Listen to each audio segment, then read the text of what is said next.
की वचन अनमोल है और हमारे लिए बहुत काम की है वाणी।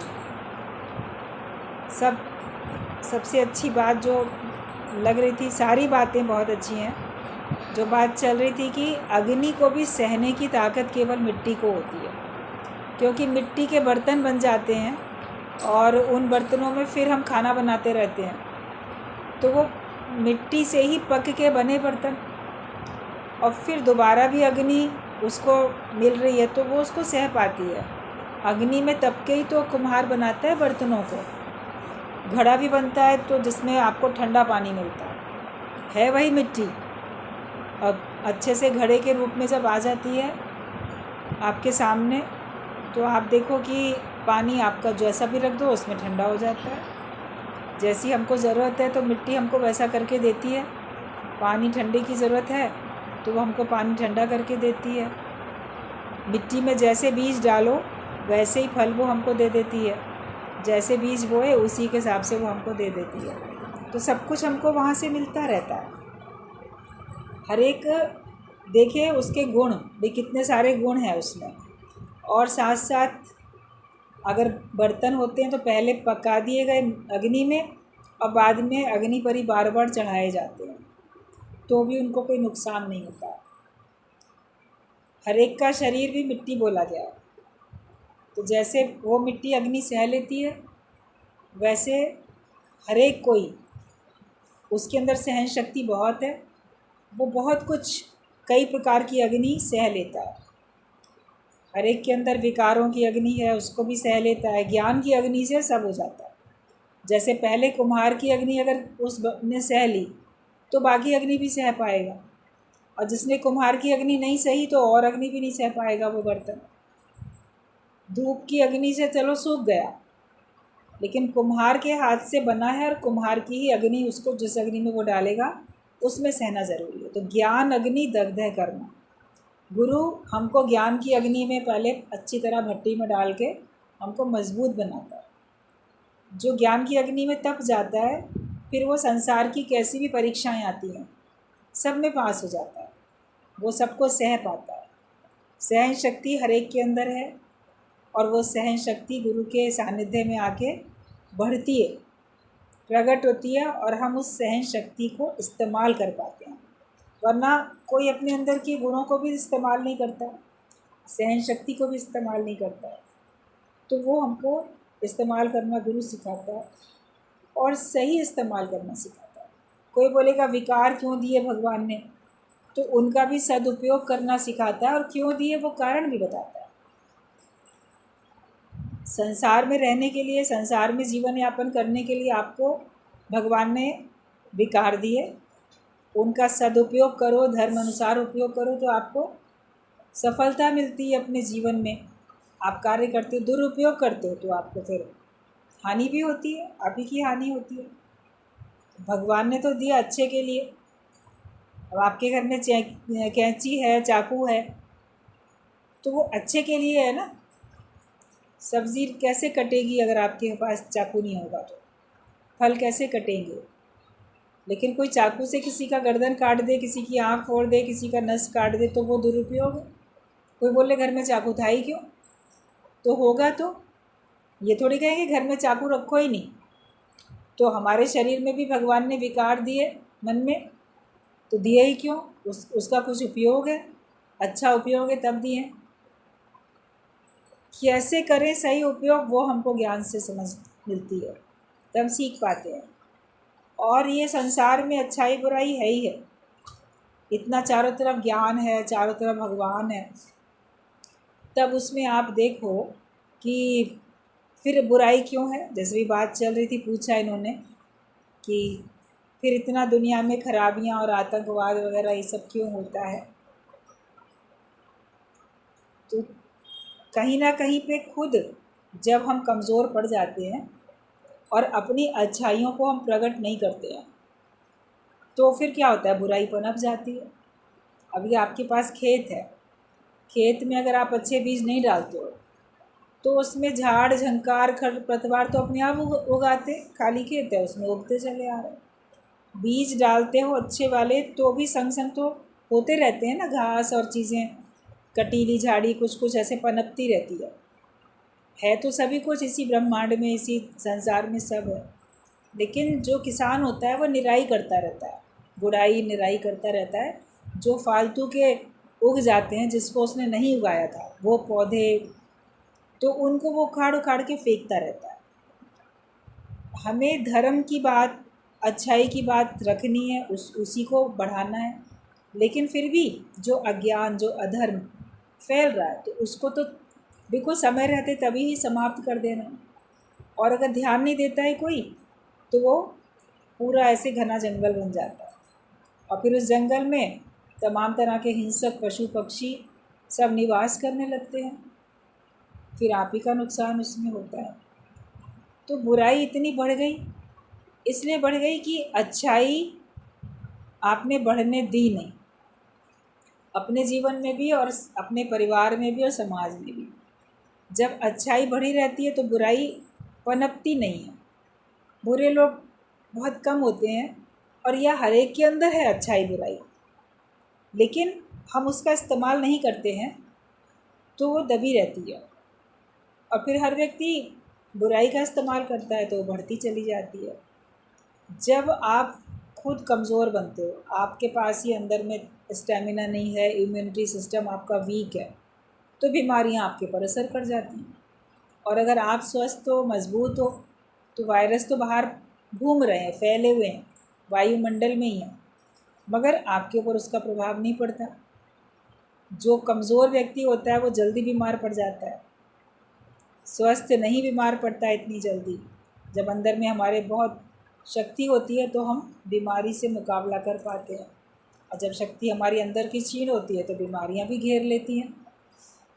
तो जब हमारे अंदर से ज्ञान की शक्ति, भगवान की शक्ति, भक्ति की शक्ति ख़त्म हो जाती है, तो ये चारों तरफ से आके अज्ञानता के विचार, ये सब हमको घेर लेते हैं। तो मनुष्य फिर उन्हीं का हाथों की कठपुतली बन के, उनका गुलाम बन के, उनके हिसाब से चलता रहता है। हर एक ने अपने आप को अपने अज्ञानी मन के सुपुर्द कर दिया।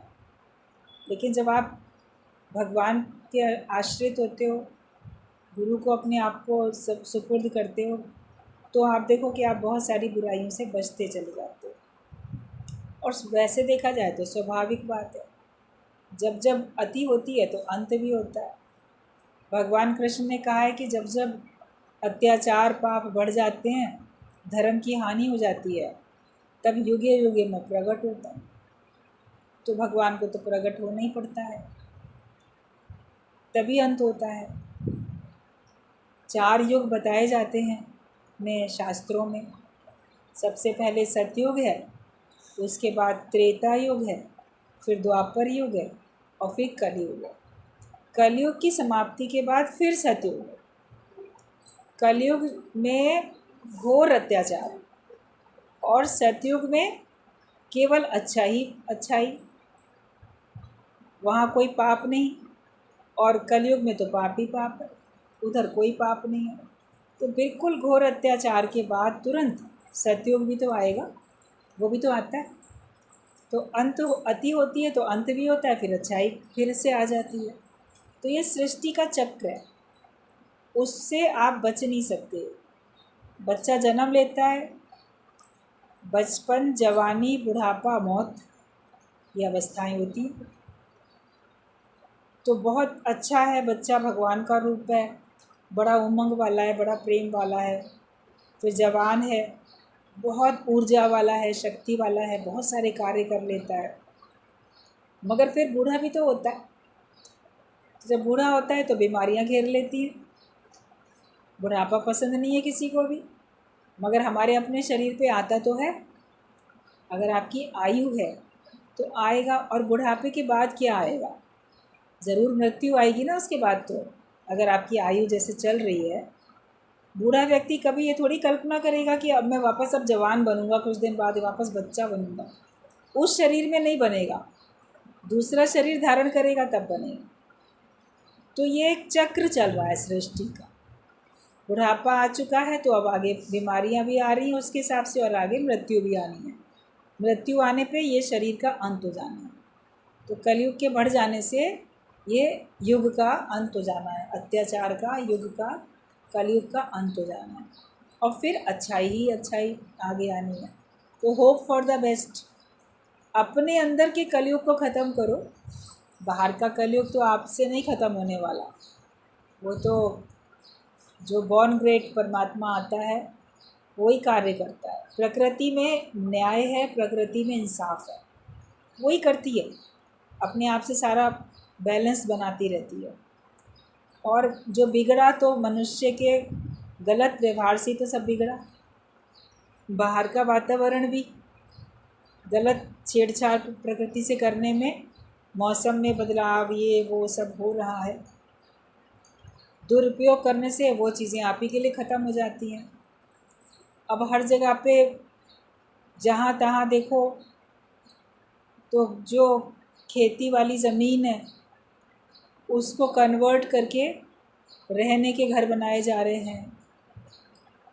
खेत के खेत सब प्लॉटिंग करके दुकानें बन रही हैं, मकान बन रहे हैं, तो वो सब ख़त्म होती जा रही है। पेड़ पौधे, हरियाली, मनुष्य रहता जा रहा है। फिर एक टाइम क्या आएगा कि आपको जगह ही नहीं बचने वाली है जहाँ से आप अनाज ऐसे उगा सको, खा सको।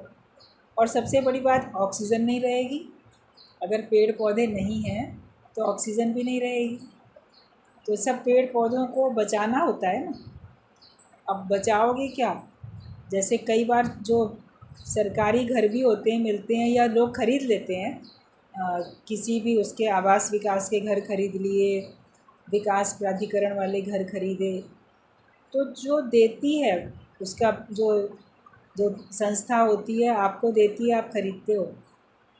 तो कई तो ऐसे होते हैं जिसमें आपको चारों तरफ खाली ज़मीन मिलती है। कोई कैटेगरी ऐसी होती है कि आपको 3 तरफ से खाली ज़मीन मिलती है और किसी में 2 तरफ से खाली ज़मीन मिलती है। थोड़ा आगे आपको खाली ज़मीन है, थोड़ा पीछे आपके खाली ज़मीन है, तो उसमें आप अपना पीछे आंगन बना लो, आगे बना लो, और या उसको थोड़ा बगीचा बना सकते हो, कर सकते हो। तो मनुष्य अपने घरों के चारों तरफ में ज़रा भी खाली ज़मीन और कच्ची ज़मीन नहीं छोड़ता है, उस पर फटाफट कमरा बना लेता है। कमरा बना लिया, चाहे खुद काल कोठरी बन गई उसकी, ना धूप आए, ना ऑक्सीजन हवा आए, रोशनी नहीं आती, ताज़ी हवा नहीं आती। लोभ लालच कि एक कमरा बना लेंगे तो किराए पे दे देंगे। अब किराएदार को चाहे 24 घंटे लाइट जला के काम करना पड़े, उसमें व्यवस्था ही ऐसी नहीं बनाई कि उसको ताज़ी हवा मिल भी सके, रोशनी धूप की मिल भी सके। तो लोभ लालच के कारण से मनुष्य नहीं करता। अपने घर में ऊपर छत पर भी कोई ऐसी व्यवस्था नहीं करता है कि चलो ठीक है मैं वहीं पर कोई गमले कुछ लगा लूँ, कर लूँ। मेंटेन करना मुश्किल है, बंदर आके तोड़ेंगे, या आपके पास समय नहीं होता है। जिनके पास शौक़ होता है और समय होता है या जो कर पाते हैं तो इस तरह से करते भी हैं। अगर उनको घर के चारों तरफ, एक तरफ भी अगर बाई चांस किसी कारण से उनके पास कच्ची ज़मीन नहीं दिखती है तो कई लोगों ने अपने छतों पर भी पूरे लॉन टाइप बना के भी रखते हैं। तो थोड़ा तो प्रकृति से हमको प्रेम करना चाहिए, जुड़े रहना चाहिए, उससे अपना ही फ़ायदा होगा। वो नहीं करता व्यक्ति लोभ लालच के कारण से, तो बचाता ही नहीं है। अपने अंदर भी अपने दिल दिमाग को माया से भर लेता है, खाली नहीं करता, बचाता ही नहीं है वो, और अपना समय भी नहीं बचाता। हर एक बोलेगा सत्संग के लिए समय नहीं, समय नहीं है, समय उसने बचाया ही नहीं। समय तो बचा देता कम से कम, और कुछ तो समय निकाल आत्मशुद्धि के लिए, अपने स्वयं की शुद्धि के लिए भी तो कुछ समय निकालो। कभी घर की शुद्धि के लिए आप पूजा पाठ हवन वगैरह कर लेते हो, यज्ञ हवन। वातावरण की शुद्धि के लिए घर की तो रोज़ साफ़ सफाई की ही जाती है। आप झाड़ू लगाओ, कभी 2-4 दिन बाद कभी आप धुलाई करो, कभी विशेष होली दिवाली पर और बहुत अच्छी सफाई, वो तो सब कर लेते हो। लेकिन मन अपने की करो सफाई, फिर देवेगा प्रीतम दिखाई। भगवान तो तब दिखाई देंगे जब अपने मन की हम सफाई करेंगे। तो हम अपने अंदर के जो कलह वाले विचार हैं, जो दूषित करने वाले विचार हैं, उनको दूर करें। क्योंकि ज्ञान के रूप में भगवान प्रकट हो गया। जब बाहर से भगवान प्रकट होगा तो बाहर का अत्याचार दूर होगा, लेकिन ज्ञान के रूप में भगवान प्रकट हो गया। गुरु के माध्यम से हमारे हृदय में भगवान का वास हुआ, माया का वास नहीं रहता है, और आपको महसूस होता है कि मेरे अंदर बस केवल एक भगवान ही भगवान बच गए हैं। उससे कितनी प्रसन्नता आती है, और उसी भाव से आप अपने को शुद्ध पवित्र कर पाते हो। आपके अंदर में एक जो ज्ञान से शक्ति मिलती है, वो परिस्थितियों का मुकाबला आपसे करा ले जाती है, और दृढ़ता आ जाती है, तो फिर आपका जीवन उन्नति के मार्ग पे चलता है। अपने को ज्ञानवान बनाओ। ज्ञान हर एक के लिए बहुत ज़रूरी है। ज्ञान मतलब सही समझ, हिसाब से सही समझ होनी बहुत ज़रूरी है, तो आपका नुकसान नहीं होगा। संसार में कितनी कोशिश करोगे तो भी सबको तो नहीं बचा सकते। एक दृष्टांत चलता है कि एक बार समुद्र किनारे एक बच्चा अपने माता पिता के साथ ऐसे टहल रहा था, तो अचानक से क्या हुआ कि बहुत बड़ी लहर समुद्र में से आई, किनारे पर ऐसे आके गई। तो समुद्र की बड़ी लहर से बहुत सारी मछलियाँ वो सब रेत में आके गिरी, पानी तो वापस ढलक गया समुद्र की तरफ, वो सब तड़पने लगी। तो वो बच्चा दौड़ दौड़ के एक एक मछली को वापस जल्दी जल्दी समुद्र में डालने लगा, क्योंकि मछली का तो जीवन ही पानी है। बहुत देर तक अगर उसको पानी नहीं मिलेगा तो वो उसके प्राण बचेंगे नहीं। तो एक और जो व्यक्ति वहाँ पे टहल रहा था, वो कहता, अरे कितनी सारी, कितने दूर तक मछलियाँ इतनी गिर गई हैं, तो तुम ये जो कोशिश कर रहे हो कहाँ तक बचा पाओगे? बहुत है किनारे तक, दूर तक, तो ये इनको तो मरना ही है। तो उस बच्चे ने उसको बड़ा अच्छा जवाब दिया, कम से कम जितनों को मैं बचा सकता हूँ उतनों को तो बचाऊँगा, सबको नहीं बचा पाऊँगा। मेरे सामने जो है, मैं जितनों को जल्दी जल्दी करके कर सकता हूँ, जहाँ तक भी वहाँ तक तो करूँगा।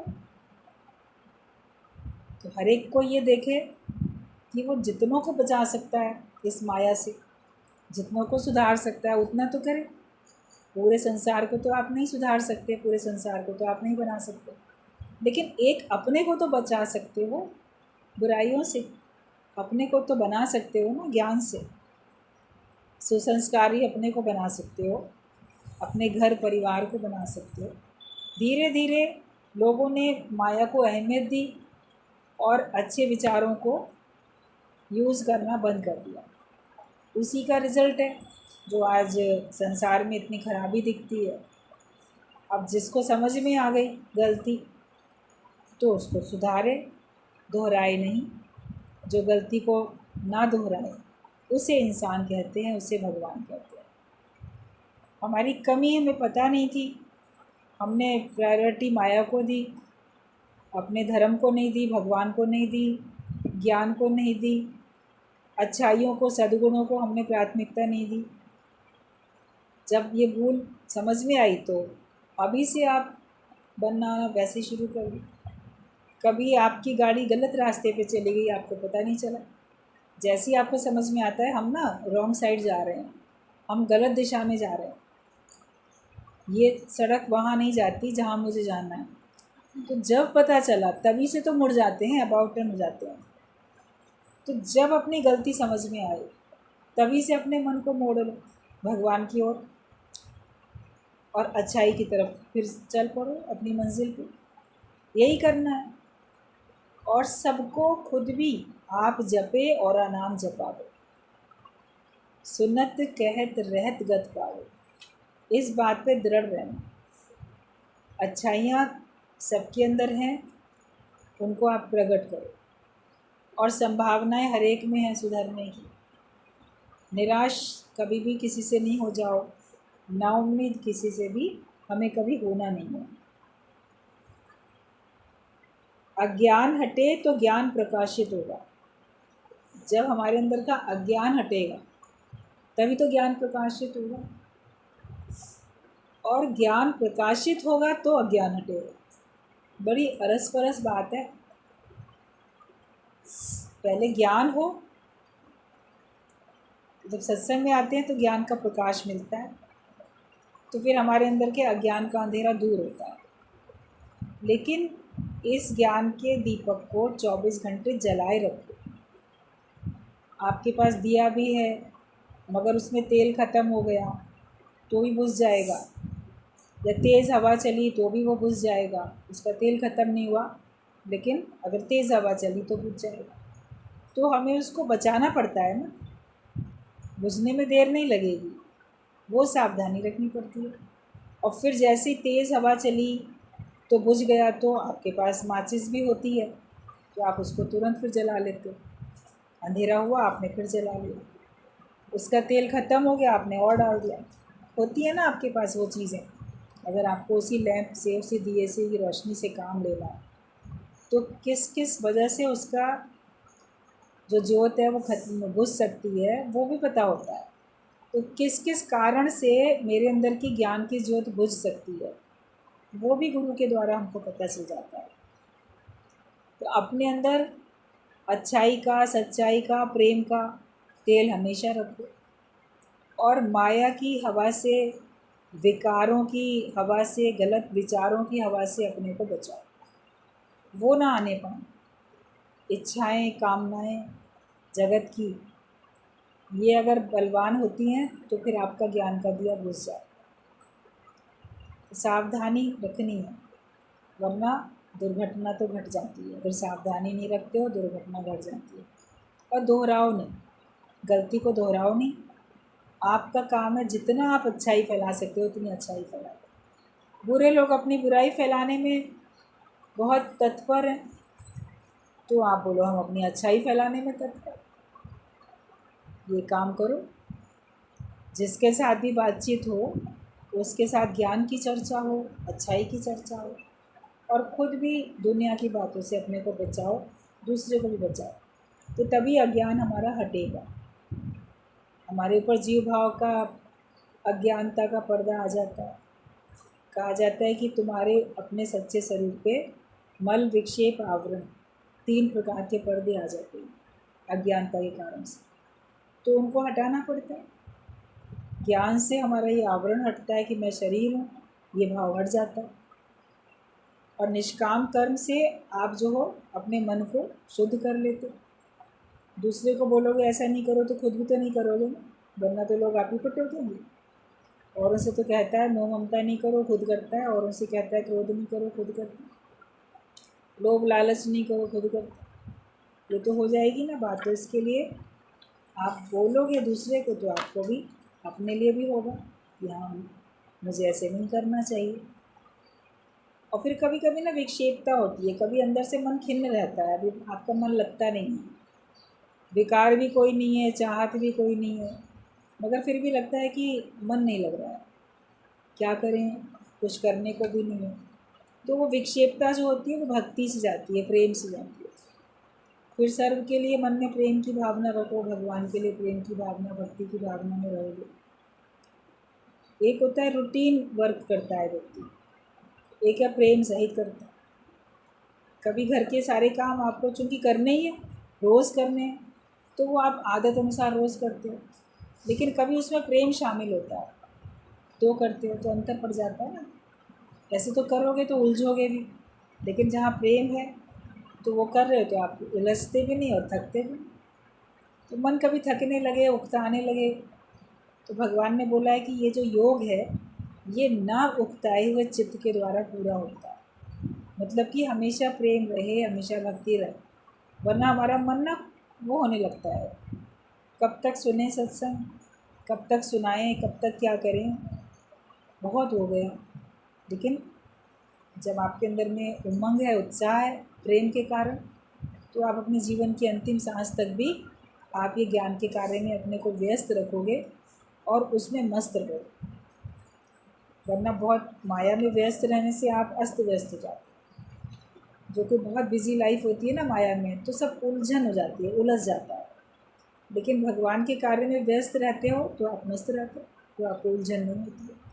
तो अज्ञान अपना हटे, उसको हटाओ, ये पर्दे जो हैं अज्ञानता के, इसको हटाओ, तब हमारा ज्ञान प्रकाशित हो जाएगा। बलवान शक्ति के आगे तुम अपनी चलाते क्यों हो? भगवान की शक्ति बलवान है, उसके आगे तुम अपनी चलाते ही हो। वो क्या भगवान के आगे चलेगी तुम्हारी? उसके आगे तो तुम्हारी चलने वाली नहीं है, तो उसके आगे चलाने की कोशिश भी नहीं करो। भगवान ऐसा कर दो, वैसा कर दो, भगवान ये क्यों नहीं किया तो वो क्यों नहीं किया। भगवान जो करता है बहुत अच्छा करता है। आपके पेशेंट को अगर भगवान ठीक करता है तो भी बहुत अच्छा करता है, और अगर पेशेंट को सही नहीं करता, बीमार रहता है, तो भी वो कर्म कट रहे हैं उसके। जो भी लेन देन है अस्पताल का, दवाइयों का, सेवा का, वो भगवान पूरा करा रहा है। लंबी बीमारी चलती है तो आप उलझते हो, वो सब कर्ज पूरा हो रहा है, उसमें क्या बात है? भगवान जो कर रहा है अच्छा ही कर रहा है। और अगर आपका पेशेंट दुनिया से ही चला जाता है तो बोलो इसका खाता पूरा होगा। अब भगवान उसको नया शरीर देंगे, सुंदर शरीर देंगे, या कर्मानुसार जहाँ भगवान रखेंगे मुक्त होना होगा, मुक्त हो जाएगा, भगवान से मिलके एक हो जाएगा। जब पाप और अत्याचार बहुत बढ़ते हैं कलयुग में, तो जो अच्छे लोग होते हैं भगवान उनको जल्दी जल्दी अपने पास बुला लेता है, क्योंकि दुनिया तो दुखों का घर है। सुख है तेरी गली में, भगवान की गली में सुख है। तो भगवान अपने प्रिय भक्तों को अपने पास बुला लेता है, अपनी सुख वाली गली में अपने पास रख लेता है, ताकि ये दुनिया में और आगे पाप अत्याचार का शिकार ना बने। और फिर वो उन सबको दंड देने के लिए भगवान पहुंच जाता है। अपने भक्तों की तो उसने रक्षा कर दी ना। अगर जीवित रखा है तो भी रक्षा करते हैं, अगर जीवित नहीं रखा तो भी भगवान रक्षा करते, पग पग पे रक्षा करते। कोई समझे भक्त सुजान, राम नित्य कृपा करते, रोज़ कृपा करते।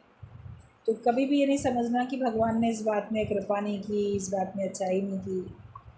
आप भगवान की भक्ति करते हो तो भगवान जो करते हैं आपके लिए भले के लिए करते हैं। कोई शक संशय अपने अंदर में भी नहीं रखो, और भगवान के ऊपर भी कोई शक कोई संशय रखो नहीं। और भगवान ही बलवान, तुम निर्बल हो, वो बलवान है, तो उसके आगे तुम्हारी चलेगी नहीं। भगवान के आगे कोई बहुत ज़िद करो नहीं। हमें उसकी आज्ञा में चलना है ना, हमें शास्त्रों के अनुसार चलना है, हमें ज्ञान के अनुसार, गुरु के अनुसार चलना है, भगवान के अनुसार चलना है, ना कि उनको अपने हिसाब से चलाना। अगर आप उनके हिसाब से चलोगे खुद तो आपका भला है, नहीं चलोगे तो फिर आप ही उलझोगे। रावण को एक इच्छा ने बर्बाद कर दिया, फिर उसका कुछ नहीं बचा। एक अहंकार उसका कि मैं ही सब कुछ हो जाऊं, या मैं जो भी करूंगा कोई उसमें विघ्न बाधा डाल ही नहीं सकता मेरी शक्ति के आगे, मैं सर्वशक्तिमान। जो मैं का अहंकार था, और उसमें मैं जो करूँगा उसमें कोई मेरा कुछ बिगाड़ नहीं सकता। मैं तुरंत का तुरंत जिसको जैसा चाहूँ वैसा दंड दे सकता हूँ, ऐसा उसके अंदर में अहंकार के कारण से हुआ था। और फिर सीता को पाने की इच्छा हो गई कि चलो बदला भी ले लेंगे अपनी बहन के अपमान का, और सीता को तो अपना बना लूँगा। सब ने बहुत मना किया, तुम्हें उसको हरण करके लाना नहीं चाहिए था, लाए हो तो वापस दे आओ, मत ऐसा काम करो। फिर हनुमान भी आ गए खोज करते करते, फिर बाद में राम भी आ गए। तब तक सब समझाते रहे उसको कि नहीं वो तुम्हारी नहीं बनेगी। अब उसके अंदर में बस ये हठ, कैसे नहीं बनेगी मेरी, मैं उसको अपना बना के ही छोड़ूंगा। अब ये तो था कि उसके पास उसको एक ऐसे शाप मिला हुआ था कि किसी भी स्त्री को उसकी मर्ज़ी के बिना वो अपना नहीं बना सकेगा, बलपूर्वक किसी को अपना नहीं बना सकेगा। अगर वो ऐसा करता है तो उसका सर टुकड़े टुकड़े हो जाएगा, वो उसके प्राण चले जाएंगे। यूँ तो उसने अमृत कुंड अपनी नाभि में रखी छोड़, बहुत वरदान ले लिए थे, मगर भगवान ने उसको इतना कह दिया था, एक ऋषि का उसको ऐसे शाप भी लग गया था कि तुम बलपूर्वक अगर किसी स्त्री को अपना बनाना चाहोगे तो तुम्हारी मृत्यु हो जाएगी। तभी वो सीता को ज़बरदस्ती अपना नहीं बना पाता था, और उसको वो कहता था कि नहीं तुम अपनी मर्ज़ी से, अब तुम मेरे को स्वीकार करो। अब उसकी ये इच्छा थी, किसी का कहना नहीं माना उसने, तो आखिरकार उसके कारण से सारी लंका और सारे उसके लोग सभी तो नष्ट हो गए। रामायण में तो सबने अच्छी तरह से कई बार ये सब बातें सुनी हैं, पढ़ी हैं। तो एक इच्छा और हठ, अहंकार, इसके कारण से वो खुद भी नष्ट हुआ और अपने संग कितने लोगों को उसने ले डूबा, नष्ट हो गया। तो हम अपने को भी तो बचाएं, वरना हमारे कारण से कई लोगों का नुकसान हो जाता है। भगवान का कार्य हो रहा है पर भगवान हमें दिखता नहीं है। जैसे पंखा चल रहा है पर करंट दिख नहीं रही है। तुम्हारे अंदर भी भगवान की शक्ति कार्य करती है मगर वो दिखती नहीं है। तुम्हारे अंदर तुम्हारी अपनी शक्ति भी भगवान ने दे रखी है, तुम्हारे विचारों की शक्ति, इवन तुम्हारे विकारों में भी शक्ति है, वो भी अपना कार्य कर रही है, दिखती नहीं है। तुम्हारे अंदर लोभ, लालच, ममता, ईर्ष्या, द्वेष भावनाएं हैं ना, कितनी कितनी। अब अच्छी भावनाएं भी हैं, बुरी भावनाएं भी हैं। तो भावनाएं तो दिखती नहीं ना, उनका तो पता तुम्हीं को ही होता। तुम्हारे अंदर इस समय कौन सी भावना है, अच्छी भावना है कि दुर्भावना है, तो वो दिखती नहीं मगर है। और उसको अगर आप कंट्रोल नहीं करते हो तो फिर वो आपका नुकसान कर लेती है। तो दुर्भावनाओं से अपने आप को हमको बचाना, दिखेंगी नहीं। कहते ममता तू ना गई मेरे मन से, ईर्ष्या भी नहीं जाती, ममता भी नहीं जाती, बहुत गहराई में छिपी होती है। मगर उसको दूर करने की अगर हम ठान लें, कितनी भी गहराई में हो, तो कोई काम मुश्किल नहीं है। अगर ठान लो तो आपका काम बन जाएगा। अज्ञानता को दूर करने का ठान लो तो आपकी अज्ञानता दूर हो ही जाएगी। जैसे बैंक में तुम्हारा ही पैसा तुम्हारी अमानत है तो मिल रहा है, वैसे ही संसार में सब तुम्हारी अमानत तुमको मिल रही है। तुम्हारी प्रारब्ध के हिसाब से तुम्हारी अमानत तुमको मिल रही है। अब लोग बैंक जा रहे हैं पैसा लाने, तो तुम्हारे अकाउंट में पैसा है तभी तो ला रहे हो। अगर अकाउंट में ना हो तो क्या बैंक वाले तुमको दे देंगे? तुम्हारे कहने से, रिक्वेस्ट करने से, हाथ जोड़ने से दे देंगे क्या? वो बोलेंगे आपके अकाउंट में ही नहीं है इतना पैसा, हम कहाँ से दे दें। उधार लोन भी लेना है तो भी उसके लिए बड़े प्रोसीजर अपनाने पड़ते हैं, बहुत कुछ करना पड़ता है और वो फिर चुकाना भी पड़ता है। ऐसा थोड़ी कि आपको चुकाना नहीं पड़ेगा। तो जब तक आपका अपना पैसा नहीं है तो आपको बैंक वाला नहीं देगा। ऐसे ही आपकी प्रारब्ध है तो भगवान आपको देगा। अगर आपकी प्रारब्ध ही नहीं है तो भगवान कहाँ से देगा? आपको अगर चाहिए तो अपनी प्रारब्ध को अच्छा बनाओ। जो प्रारब्ध है, जो भाग्य है, वो तुम्हारे कर्मों से ही तो बना है। आज अच्छे कर्म करो। अगर आपको अच्छा चाहिए, अपना भाग्य अच्छा चाहिए, तो अपने भाग्य की विधाता तुम स्वयं हो। तुमने अच्छे कर्म किए तो तुम्हारा भाग्य अच्छा बना, तुमने अच्छे कर्म नहीं किए तुम्हारा भाग्य अच्छा नहीं बना। ये बात गुरु ने जब समझा दी तब से तो अच्छा करना शुरू कर दो। मन से भी, वाणी से भी, शरीर से भी, सब अच्छे अच्छे कार्य करने शुरू कर दो। कार्य करने की तो अकल है, शक्ति भी है। उसी से अच्छा करें या बुरा करें आपके ऊपर है। बुरा करोगे उसका फल बुरा है, अच्छा करोगे उसका फल अच्छा। सब पता है सबको, लेकिन फिर भी चाहते कुछ और हैं और करते कुछ और। हम चाहते हैं अच्छा और करते हैं बुरा। तो हमें अच्छा चाहना है तो करना भी अच्छा। कहावत बन गई, कर भला तो हो भला। किए जा तू जग में भलाई का ही काम, और तेरे दुख दूर करेंगे राम। बिना किसी से उम्मीद करे, क्योंकि मेरे अच्छा करने से परमात्मा प्रसन्न होंगे। बस भगवान की प्रसन्नता के कारण मैं अच्छे कर्म करता हूँ। किसी व्यक्ति प्रसन्न हो जाएगा, ये खुश हो जाएगा। लोग तो अपने परिवार वालों के लिए या कहीं ऑफिस में वहाँ पे अपने सीनियर बॉस के कारण या किसी के भी कारण से अच्छा करते हुए दिखते हैं कि मैं ऐसा करूँ तो ये व्यक्ति खुश होगा, और उसके खुश होने में आपका स्वार्थ छिपा है तभी करते हो। अगर आपका स्वार्थ ना हो छिपा हुआ तो शायद उतना भी ना करो।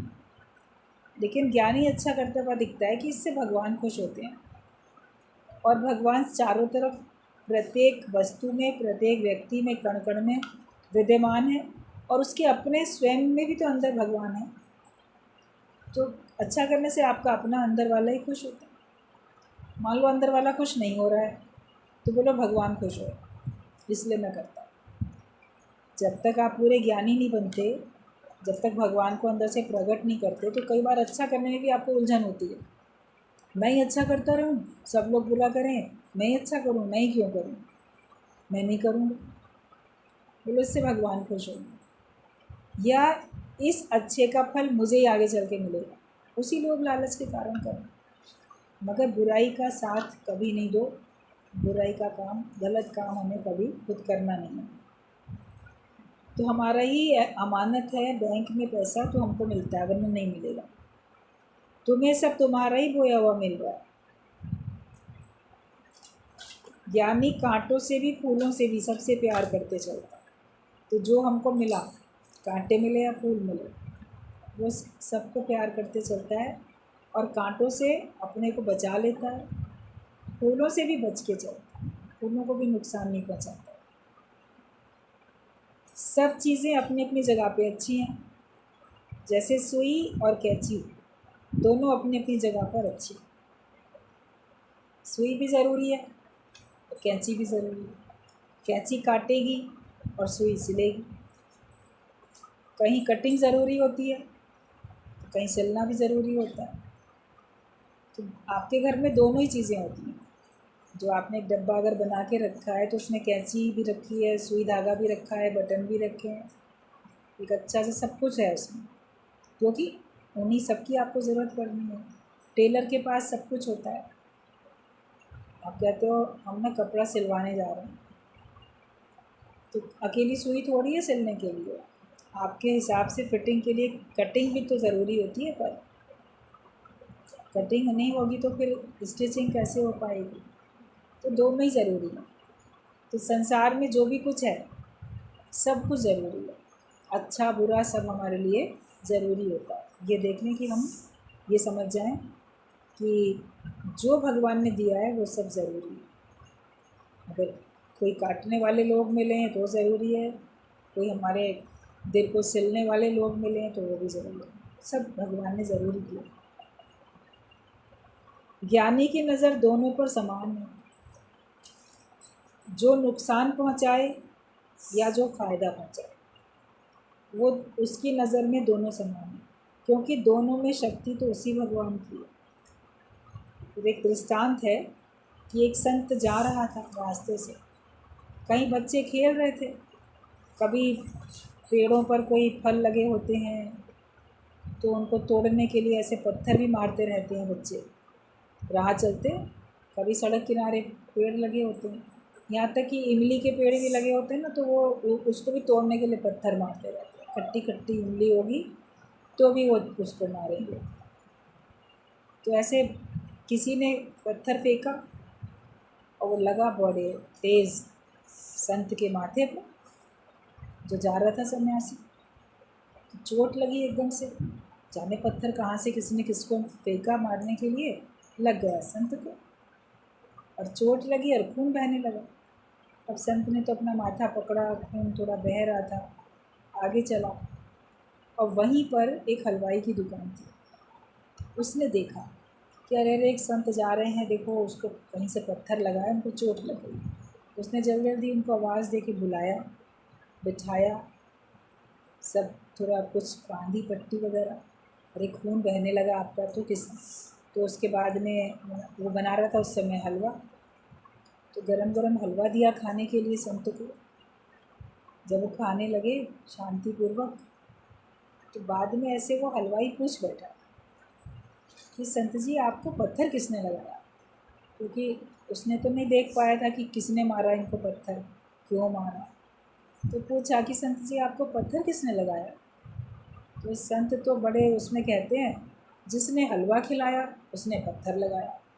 अब वो हलवाई बड़ा है, कहता है अरे मैंने कहा आपको पत्थर लगाया, ये आप क्या कह रहे हैं। कहता है मैं तुम्हें थोड़ी कह रहा हूँ, मैं तो उस भगवान को कह रहा हूँ। उसी भगवान ने पत्थर लगाया, उसी भगवान ने हलवा खिलाया। अगर भगवान किसी रूप में पत्थर ना मारता तो तुम भी तो मुझे हलवा नहीं खिलाते, तो मैं चला ही जाता था इस रास्ते से। तब तो रास्ते से रोक के आवाज़ दे के हलवा ना खिलाना, लेकिन भगवान को हलवा खिलाना था तो उसने पत्थर भी पहले खिला दी। पहले चोट खाओ फिर हलवा भी खाओ। तो दुखों से अगर चोट खाई ना होती तो प्रभु तुम्हारी याद आई नहीं होती। भगवान अगर कष्ट देता है तो कष्टों को दूर करने के लिए सत्संग और ज्ञान भी तो दे देता है, ज्ञान की औषधि भी तो मिल जाती है। गुरु का प्रेम, सर्व सत्संगियों का सबका प्रेम भी तो हमको मिल जाता है, और फिर हमको वो इस तरह से तैयार करता है कि सारी सृष्टि हमको प्रेम करती है। एक भगवान हमारा साथी बन जाता है तो सारा संसार हमारा साथी बन जाता है। सब हमारा साथ लेते हैं और कोई हमारा साथ जो है छोड़ना नहीं पसंद करता, क्योंकि भगवान हमारे साथी हैं। और जिसका साथी है भगवान, उसको क्या करेगा आंधी और तूफान। तो संत ने तो दृष्टि उसकी थी भगवान के ऊपर, तो जिसने पत्थर लगाया तो उसने हलवा खिलाया। तो वो दृष्टि हो जाए कि जिसने मेरा नुकसान किया है वो भी भगवान है और जिसने मेरा फ़ायदा किया वही भगवान। दोस्त और दुश्मन है एक सा मेरी नज़र में, ये दृष्टि होती है संत वाली। ऐसी नज़र नहीं बनी है तो बनाओ, आज से कोशिश करो, फिर आप कभी किसी की शिकायत कर ही नहीं पाओगे। अगर ऐसी भावना अंदर में है, ऐसी दृष्टि है, तो हम कैसे शिकायत कर पाएंगे। तो हर एक में ज्ञानी भगवान दिखता है और उसी में ही सब में भगवान की शक्ति है। हार हो या जीत हो, दोनों में भगवान का ही नाम लो। आपकी हार हुई, आपकी जीत हुई, आप भगवान का ही नाम लो। जैसे मैच चलते रहते हैं तो उसमें हार हुई, अरे इंडिया हार गया, अब वो खिलाड़ियों के नाम थोड़ी लेता है कोई, इंडिया हार गई। जीत हो गई, इंडिया जीत गया, फलाना हार गया, फलाना जीत गया, पूरी कंट्री का नाम लिया जाता है। जब इंटरनेशनल गेम्स चलते हैं तो भगवान का ही तो नाम लेते हैं कि भगवान, बस जैसे उसमें देश का नाम लेते हैं ऐसे ज्ञानी भगवान का नाम लेते हैं, क्योंकि सब भगवान ही है। वहाँ तो अलग अलग कंट्री है, दोनों लोग अलग अलग मिलके खेल रहे हैं, ये इस कंट्री की टीम है, वो उस कंट्री की टीम है, लेकिन यहाँ पे दोनों साइड है ही भगवान। तो कौन हारा तो कौन जीता, तू कौन तो मैं कौन, कोई है ही नहीं। तो हार हो या जीत हो, दोनों में भगवान का ही नाम है। भगवान ही हारा, भगवान ही जीता। तुम अपना नाम, यश, गुणगान, कीर्ति क्यों चाहते? आप भगवान का नाम चाहो, भगवान का यश, भगवान की कीर्ति चाहो, अपना ना चाहो। जब बोलो कि मेरा नाम तो हो ना, नाम हो नहीं है तो भगवान का ही। जब ये भाव रख लोगे तो भगवान भी तो आपका नाम करेंगे, भगवान भी तो आपको प्रकट करेंगे। आपको किसी भी कीमत पे भगवान को भूलना नहीं है कि चाहे कुछ भी हो जाए, हमें अपना नाम नहीं चाहिए, अपना यश, अपनी कीर्ति नहीं चाहिए, लेकिन परमात्मा तू ही था, तू ही है और तू ही रहेगा। तुम्हारी शक्ति से ही हुआ और तुम्हारी शक्ति से भी आगे सब कुछ होता रहेगा। हर अच्छे कार्य के लिए भगवान को क्रेडिट दो और हर गलत कर्म जो तुमसे हुआ उसके लिए अपने अंदर के अज्ञान को, अपने अंदर के देहाध्यास को, अपने अंदर की इच्छा को दोष दो। भगवान से अर्जुन ने पूछा कि जब सब कुछ आप ही करते हैं तो हमसे पाप कौन कराता है, ये आप ही तो नहीं कराते हैं कहीं पाप। तो भगवान ने कहा है कि नहीं, तुम्हारी अपनी इच्छा वो तुमसे पाप कराती, क्योंकि भगवान बुरा काम थोड़ी कराए। जब शुरू शुरू में हम लोग सत्संग में जाते थे और सुनते थे कि ज्ञानी कुछ भी करे उसको कोई दोष नहीं, तो लगा ज्ञानी कुछ भी करे उसको दोष नहीं है, वो किसी को डांटे मारे पाप करे क्यों उसको दोष नहीं। मगर समझ में आई बात, ज्ञान से समझाई गुरु ने कि ज्ञानी को दोष नहीं है। जब तुम ज्ञानी बन जाओगे तो दोष नहीं, ज्ञानी बनने के बाद करोगे क्या, ज्ञानी बनने के बाद क्या पाप करोगे? तो अगर पाप करते हो तो ज्ञानी थोड़ी हो, अगर अज्ञानता में जा रहे हो तो ज्ञानी थोड़ी हो। ज्ञानी होने के बाद आपके द्वारा जो भी हो जाएगा उसमें दोष नहीं है, लेकिन पहले अपने को पूरा ज्ञानी बनाओगे तो तुमसे बदकर्म होंगे ही नहीं। और दुनिया की दृष्टि में अगर कोई आपसे नुकसान होता हुआ दिखेगा तो आपके ऊपर दोष नहीं। विवेकानंद ज्ञान के मार्ग में आगे बढ़ा, उसके परिवार वालों को कष्ट होता था, रोते थे, दुखी हुए, तो ज्ञानी ने अपने ऊपर दोष नहीं माना, वरना तो है कि घर वालों को दुखी करना तो पाप है। तो ज्ञानी जो हो जाता है उसके लिए पाप पुण्य कुछ नहीं है, उस पर दोष नहीं है। जो बड़ा कर्तव्य पूरा करने के लिए जाता है उसको छोटे कर्तव्य ना करने का दोष नहीं लगता। युद्ध भूमि में सैनिक अपने देश को बचाने के लिए शत्रुओं से जाते हैं, तो वो घर के छोटे मोटे फ़र्ज़ धर्म नहीं पूरे करते हैं तो उनको दोष नहीं मिलता, क्योंकि वो अपना बड़ा कर्तव्य पूरा करने में जा रहे हैं। तो ज्ञानी बड़ा कर्तव्य पूरा करने में लग जाता है, तो सांसारिक फ़र्ज़ धर्म उससे अगर इग्नोर हो जाते हैं, छूट जाते हैं, या उसका उल्टा फल निकल आता है, तो उसमें वो दोषी नहीं होता। ज्ञानवान बनाओ अपने आप को, तो हर बात से आप बच जाओ।